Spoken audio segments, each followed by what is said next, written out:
Let me take you on a journey. Somewhere far, far away, a young boy in an isolated farming village comes home to see the bodies of his aunt and uncle shot and killed by the soldiers of the largest and most powerful empire man has ever known. His people recently took back their homeland from a different empire that had been exploiting them for years. But this had made them look like a threat in the eyes of a greater empire, and now they were being hunted down and butchered in their homes. But this was just the beginning, because the young lad would join up with a resistance group to fight back against the people who invaded his home and killed his family. Despite all odds, the rebel group, comprised of mostly guerrilla fighters and farmhands, would win, taking down the largest and most technologically advanced empire the world has ever seen. What I just described to you is, of course, Star Wars.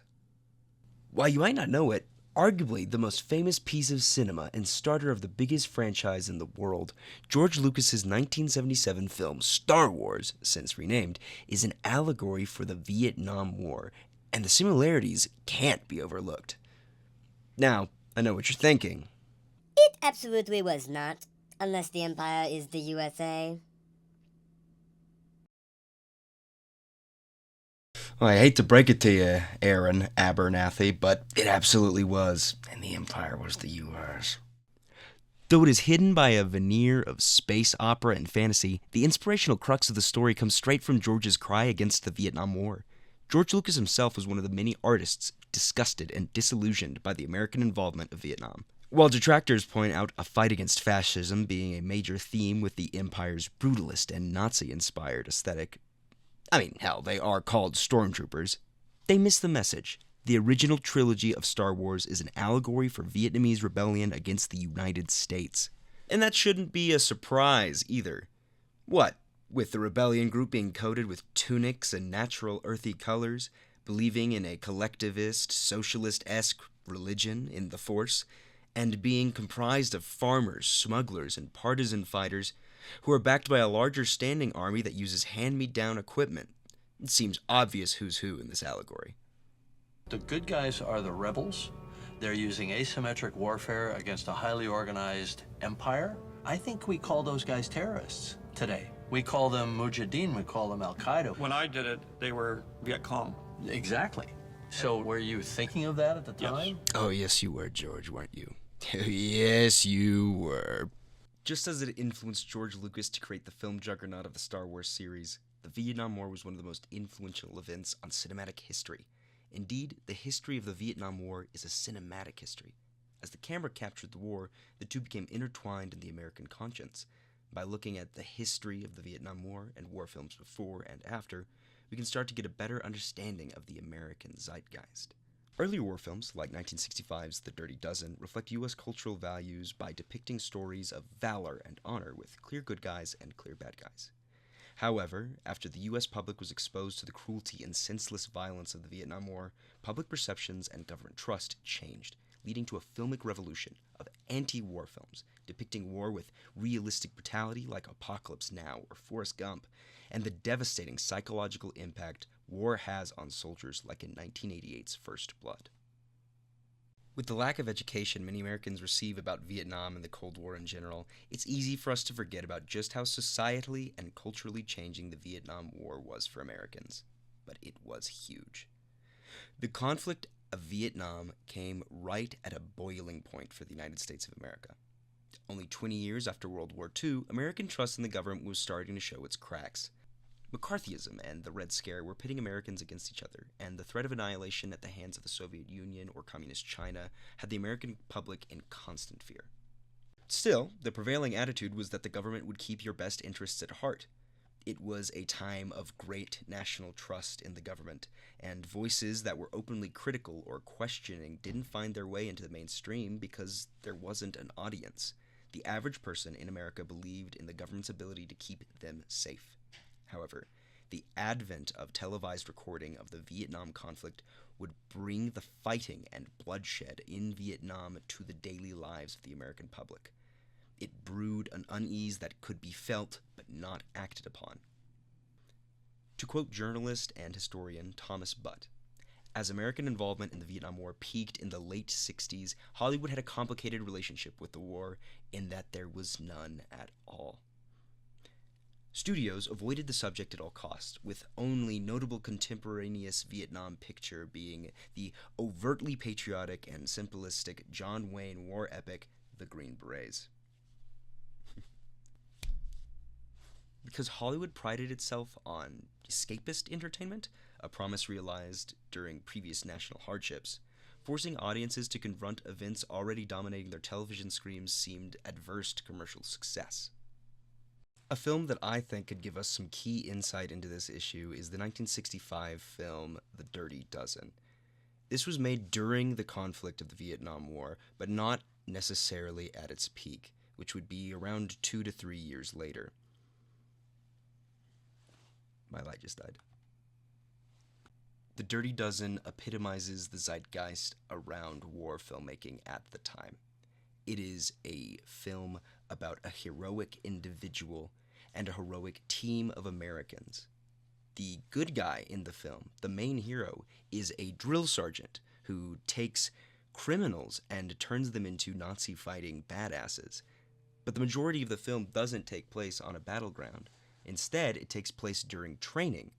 This has a lot of similarities to the film Full Metal Jacket, in which a vast majority of the film is spent in the training, about 1/2 and 1/2, same as in this film. However, the light that they are depicted in is entirely different. In Dirty Dozen, the drill sergeant is a true hero, and even though he brutalizes these people, he hits them, beats them, and berates them, makes them shave without hot water, makes them eat nothing but slop, he's still the main good guy, and the film is unequivocal about that, because he's an American, and he's fighting Nazis. There is a clear good and a clear bad, and that's America and the fucking Nazis.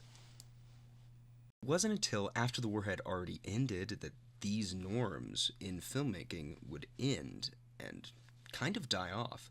Films like The Green Berets and The Dirty Dozen were iconic for their time, and they sort of spoke about Vietnam without ever having to actually speak about it, much like Star Wars spoke about Vietnam without ever having to actually speak about it. But these were films that glorified the United States and glorified war. After the conflict was over, that would all change. But the Vietnam War shook the American public to their core.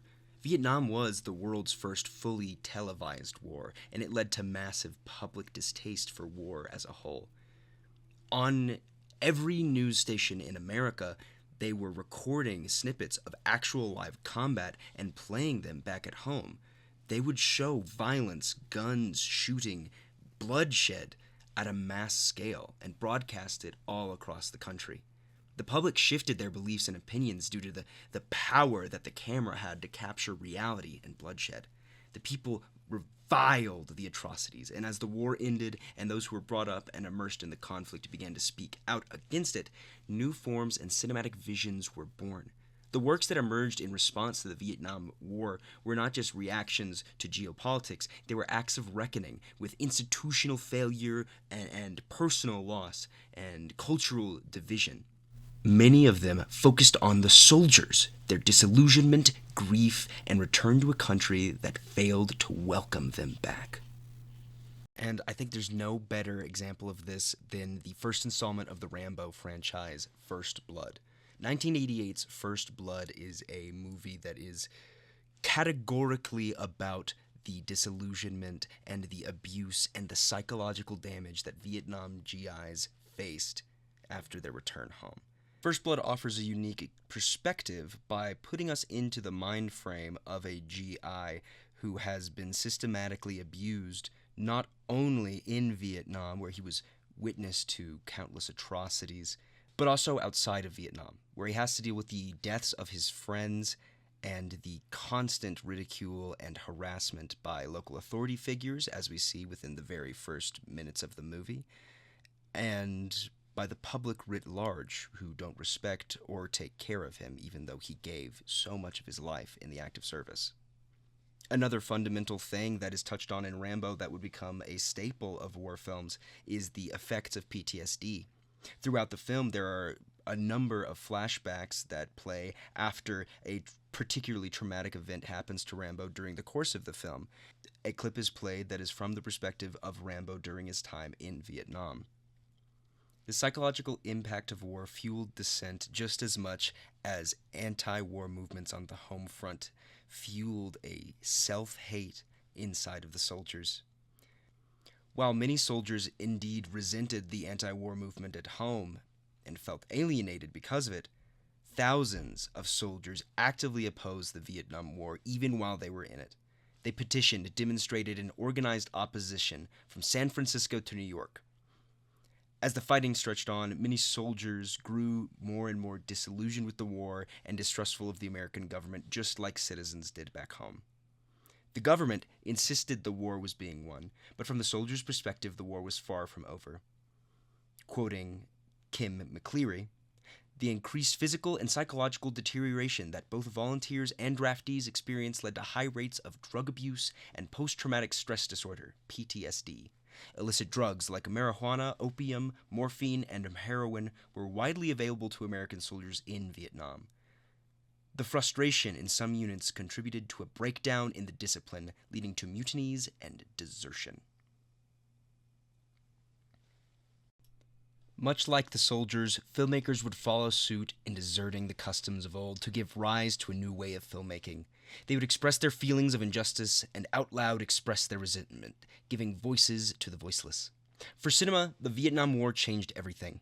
After Americans were able to see firsthand the violence of Vietnam and the damage it had done to our veterans coming back from war, cinema would express those raw emotions right back at the American public.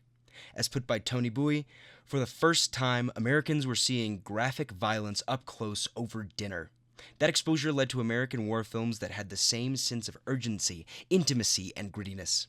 And that close proximity changed the tone of the storytelling. The war was no longer grand or mythic, it was immediate, chaotic, raw, and destructive. In the end, it was Vietnam that changed American cinema forever.